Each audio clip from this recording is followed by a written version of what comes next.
is Making Stitches, and this time my guest is Marianne Rawlins, a crochet designer and journalist, and someone who discovered crochet at a time when she really needed it. When I was working part-time, that was when I found it, when I was my children were really young. It gave me an identity, I have to say, because I'd lost my work identity, and I was like, who am I now? But then this crochet design identity came along, and it made me proud, and it gave me self-esteem, and most importantly, it gave me an outlet for my creativity and my productivity as well. Just being able to say I have achieved this, look what I can do, kind of thing. And it made, it's just what it's given me is an identity and a sense of pride, I would say.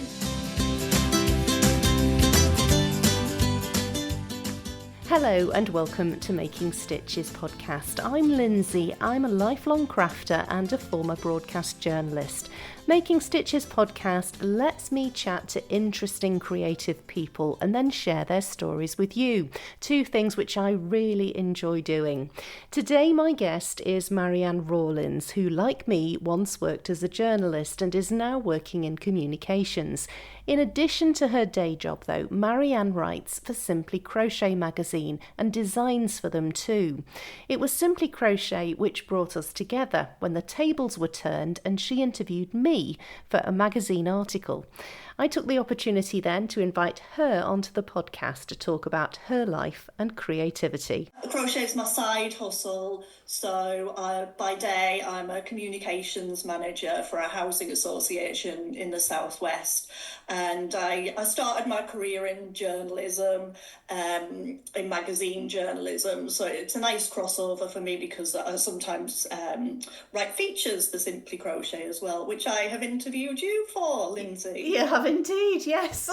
How do you find the juggle then? Because something that I find quite hard is you have life, you have work, and then you have this passion, this side hustle, which is a passion, isn't it? We don't do these kinds of things without being passionate about them. How do you manage to work your time so that you can give everything the attention that it needs? Yeah, well, I should also say that I've got two children. I've got a 7-year-old and a 9-year-old as well, so I shouldn't forget about them. No. So, yeah, like you say, it is a massive juggle, but crochet isn't something that I have to struggle to fit in because it is a passion of mine. It's headspace away from all of the stress and the kind of keeping all the balls moving in the air. Crochet is just a bit away from that, isn't it? And it's a chance to refocus. It's like a break for your mind. It's like having a little holiday and a reset. So it's never a case of I've got to fit in crochet. It's more like, when can I do my crochet? That sounds very familiar. It's funny you should mention about the children, that my boys, they know when I've not been crocheting because I tend to get quite grumpy, and they'll say, why have you're not crocheting, Mum? And it's like, oh, that's what the problem is.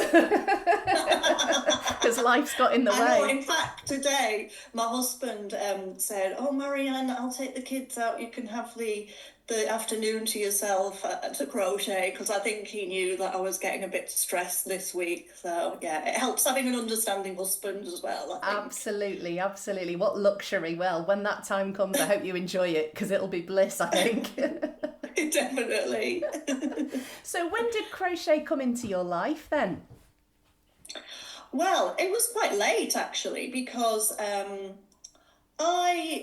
was always a very creative child, but knitting never gelled with me. I remember my nana and my gran and my mum actually was a really good knitter, tried to get me to knit, but I just couldn't do it. So, and I did A-level art, and then in my 20s, I did an English degree, but in my 20s I really missed the creative aspect. So I went back to university to do fine art. So it's always been there within me, this creativity always finds an outlet in some way. But after that, I didn't really like, it's very hard to make a living as a visual artist. So I went back into journalism and magazine editing. And I was actually, someone was freelancing for me who worked on Molly Makes, and she said they were doing like this granny square a day project. And I was like, oh, I would love to learn how to crochet. And this time, it really clicked with me, and I just got addicted. I did the classic thing of making a granny square blanket that grows and grows and grows and grows and grows. Like, it was huge. But and ever since then, I have done it kind of, a lot. Like, I always make space to do it. It is like a passion. I think it's like the mind-body connection, and it is now my creative outlet. So I have to do it. Oh, I know that feeling. Yes, it has to be done. But honestly, it's so nice when you actually hit on something that does just gel with you. Most crafters, I think, have tried more than one in their time, but to actually settle on one that just works for you, it's like the golden nugget, isn't it, when you finally hit something that works. And I feel like I was destined to it, because when I was doing my fine art degree, the painting, like, it didn't really click with me, like video. It didn't really click with me, but I was interested in craft, and like I was exploring it, like the relationship between craft and fine art from like a theoretical and conceptual view. So I think it was like I was destined to find it at some point. Yeah, it was just waiting for you. Yeah. And so you mentioned that you had contact with a freelancer who worked for Molly Makes. At what point did it kind of go from making a huge granny square blanket to actually being almost a professional undertaking? Yeah, well, I remember this like clearly, because my daughter was in a buggy. She's 7 now, and we went into the wool shop in Bath, which is called Wool, and I got talking to Fran Morgan, who was behind the counter working there, and there was like a little mermaid amigurumi doll in the window, which I recognised from Simply Crochet, and I said like, oh, I've made that, and she was like, oh yeah, well, I'm a designer for Simply Crochet, and I said, oh well, I'd love to do that, but I had actually only just learned how to read patterns, so I did think like, well, how am I going to like write patterns? I could never do that. But Fran was just really encouraging, and she said like, well, I'm going to email the editor for you, and like you can get in touch with her, and then I had a meeting with Sarah, who I know that you've interviewed as well, and and then she said, do you want to join the stories team? Like, the stories section is a bit at the front of the magazine, which is like lots of different projects on a similar theme. And I said, oh, I'd love to. And I think the first thing I did was like a toucan cushion for like a jungle story. And ever since then, it's really helped, because like you get this theme every month, so you've got space to develop, and it's not like restrictive. You can do whatever you want within the theme. But yeah, that's how it all started. How amazing. And what kind of different designs have you done for the stories section? Has it been a very diverse range? Ooh. Yeah, a very diverse range. Like, lots of homewares, like cushions are a big thing. Like, I think I really love Intarsia and Fair Isle. I love like making sort of visual pictures. I really adore doing that, like animals. And, I remember doing a leopard print cowl for Inside Crochet, actually, which I really enjoyed doing, because it was before you saw a lot of like leopard print crochet, and I was kind of like really pleased with myself for being able to like plan out how you did it. So what type of things? Like I've even done like a garment. I've done like a waistcoat, which I was nervous about doing, but that's the thing. It's like challenges me to do things, because I know you said in your interview you were like the grading made you nervous as well, and I'm not a maths person either, so I had to really like force myself to do that. But yeah, mainly I do like doing more simple, straightforward designs. So you've written articles as well for Simply Crochet, haven't you? What kind of subjects have you covered? Do you have any particular favourites that stand out to you that you've covered during your time writing for the magazine? I really like doing the profiles, actually. I guess it's a bit like your podcast, isn't it? Because it's getting to know the designers, like behind the stories. I also did one recently about crochet legends, and there was like people from the 60s and 70s, and you could just see how far back it went, and that was really exciting. I did one about crocheting with sort of disabilities or differences, like people who only had like one hand crocheting, and that was really fascinating too, because or people who were someone who was visually impaired crocheting, you just think like, well, how do you do that? And just the way that crochet is such like an inclusive pastime is just really fabulous to see, and it's just great to like find out more about people who share my passions. Absolutely. I just love hearing people's stories. That's why I do what I do, and hearing people's journeys of how they've got to do what they're doing now. It's just fascinating, isn't it? Because we're all so different. Yeah, absolutely. But then we've got this common thread. So, yeah. Yeah, absolutely.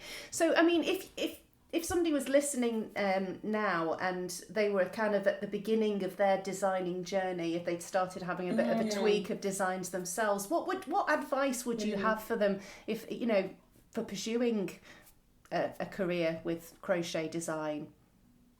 Yeah, I think I was lucky in that I met the right people. And I think that but also I was willing to take a chance and put myself forward.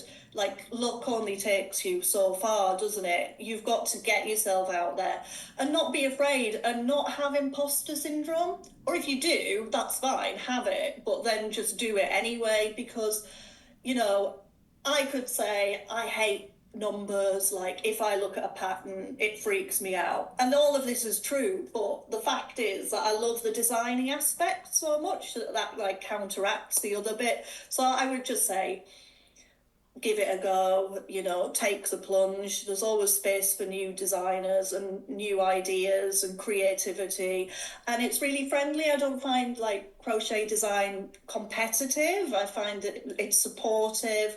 Like, it's really happy to see like new designers, and yeah, I'd just say go for it. Fantastic. Yes. No, you've hit on so many things there with, wondering. It's really hard to put yourself out there, isn't it? Because you might think, actually, I think what I've done is really quite good, but I don't know whether the rest of the world will.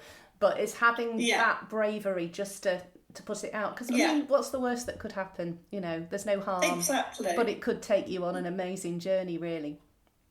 Absolutely. And sometimes I will look at something and I'll think, oh my God, that's not very good. But then you realise, like, you are not the best judge of something sometimes. And then it'll go to the magazine and I'll see it in the magazine. I'll be like, oh, wow, it was quite good, actually, wasn't it? It's when you've got a bit of perspective, isn't it? Like, sometimes you'll, like, rip things out again and again and again until you get it right, and you don't realize that is like the process of designing. That is like making things better. You're just like there getting frustrated and problem solving, but sometimes it's just quite a shock to see the end product and you're like, wow, I did good. Absolutely. And I think sometimes as well, when you compare what you're doing now to maybe what you were doing several years ago, you can see the improvement, which is, that's always very reassuring, isn't it? When you can see that, you're getting better in what you're doing and a bit more adventurous perhaps than you were to start with. Yeah, absolutely. And that is one of the lovely things about crochet, isn't it? There's so many stitches to discover. Like, you don't have to just do double crochets or treble crochets all the time. There's like loads of different stitches. Like, at the moment I'm doing yarn reviews for Simply Crochet, so I'll do like a different stitch in the different yarns every issue to like test out the yarns. So I'm like challenging myself to do different stitches, and sometimes I'll look at them and I'll go, wow, how am I going to do this? And then work it out, rip it out, trial and error, and then get a perfect set of the stitches. Like there's one at the moment I'm doing called Blackberry Stitch, and it's really gorgeous. I'm looking forward to seeing that in the magazine. Yeah, that sounds very interesting. It's like really bubbly, like really nice texture. Yeah, like a blackberry then, I presume. Yeah. Fantastic. Well, do you know, that's something I love about crochet, is the fact that it's kind of endless, the possibilities, the different techniques you can use, different yarns you can use, different stitches. It's a learning journey all the time. You can just keep pushing it and pushing it and pushing it, and I think you could do it all your life and not run out of new things, to be honest. Yeah, exactly. And if you see something in a shop, like now I'm always thinking, if I'm in the homeware section of a shop, I'm thinking, I could make that myself. Literally anything can translate into crochet if you have some techniques up your sleeve, can't it? Like tassels, loop stitch, anything. You can do anything with crochet. The possibilities are endless, like you say. Got it in one. It's so kind of adaptable to different things, and the shapes that you can do with crochet. I mean, I tried knitting, and I do a little bit of knitting, but it's very much, it feels like a 2D texture or a 2D fabric you end up at the end of the day, whereas with crochet, when you talk about amigurumi and the different shapes and it's really quite exciting. It's amazing what you can make it do. And when compared with knitting, it's like so much faster to work up, so it's like very satisfying.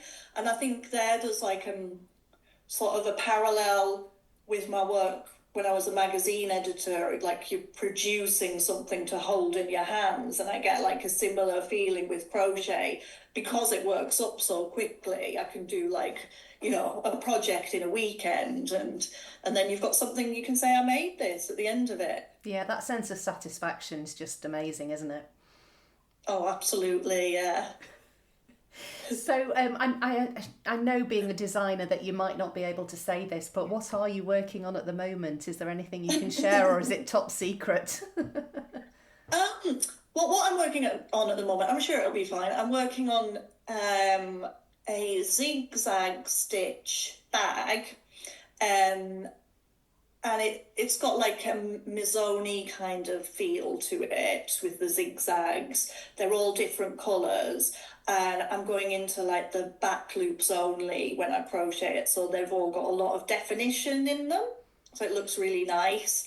And and then I'm doing the yarn reviews. I'm doing them every month, so that takes up quite a lot of time as well, because I'll have to do like 6 different samples of each. So I've done one sample of the Blackberry stitch, so I'm going to have fun doing the rest. Oh, fantastic! Yes, that must take quite a chunk of your time then to produce these monthly yarn reviews. Yeah, it does actually, and it's like learning the lingo as well for it, isn't it? Like the yarn has a lovely halo, things like that. I'm still learning all of the vocabulary for it.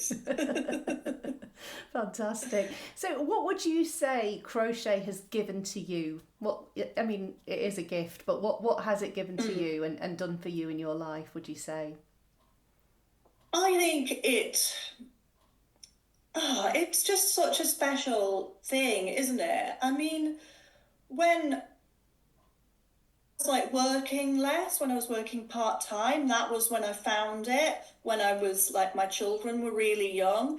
It gave me an identity, I have to say, because I'd lost like my work identity, and I was like, who am I now? But then this crochet design identity came along, and it made me like proud, and it gave me like self-esteem, and like most importantly, it gave me like an outlet for my creativity and my productivity as well.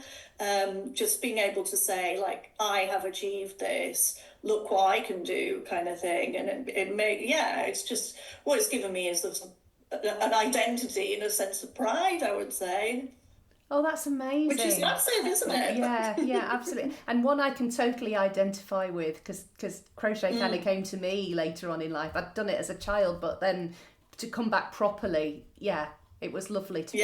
And also feel like you're part of a community, because when it arrived for me, it was in the days of, Instagram had started and Facebook, and there was online blogs that you could see, and you realised that you weren't alone. There were lots of other people discovering this amazing craft at the same time, which was wonderful. Yeah, definitely. Like, it is sad now. I don't want to be negative, but like Instagram isn't the same place it was, I don't think. But yeah, when I found crochet, it was a time when Instagram was a lovely, friendly, community-focused place where you were like posting pictures of your work and getting lovely feedback. So yeah, that sense of online community where then you'd like make friends with people in real life as well. Yeah.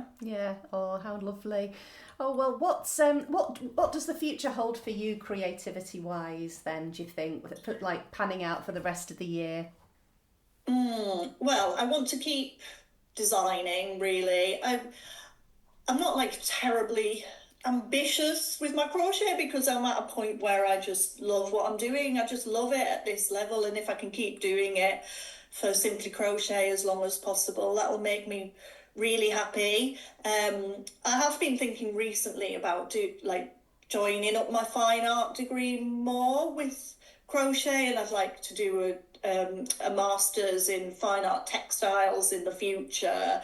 But I don't know. You're probably the same. Like, I always have to be busy and doing things, and then I sometimes have to take a step back and like, you don't need to do all of this crazy stuff. You can just relax. So yeah, I think that's something for the future to aim for. Oh, that sounds amazing. Yeah, and yes, absolutely. Totally identify with that. And then suddenly realise that you haven't actually redecorated the lounge for more years than you care to mention because you spend all your time chasing all these exciting creative things. Yeah, definitely. But it's full of lovely crocheted blankets, so that kind of detracts from everything else. Oh, that's wonderful. We'll just have to pin them on the walls, won't we? Now we're talking, yes. I think that might be a plan. Oh dear. Oh, well, it's been so nice talking to you. Thank you so much for sharing your story with me. And it's so nice to speak to somebody who, has been on a kind of similar journey through journalism and then working and finding like a creative channel through crochet. It's lovely. It's been really nice to have a chat with you.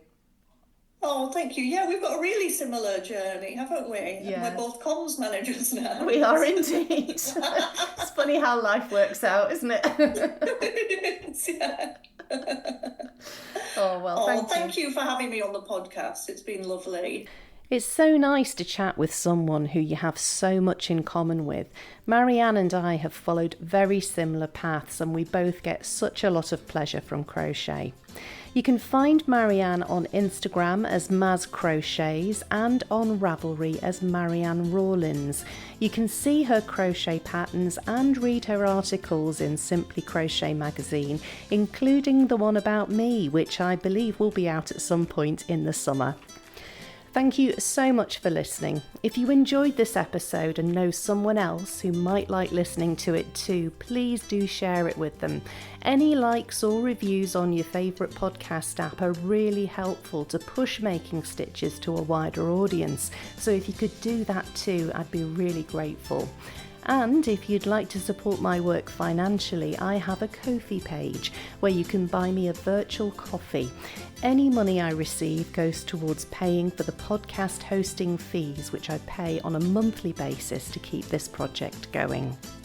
That's all for this time. I'll be back again in 2 weeks' time with a great chat I had with not one, but two fabulous guests who are taking Instagram by storm. I can't wait to share that with you then. Until next time, thanks again for listening. Do take care and enjoy your crafting.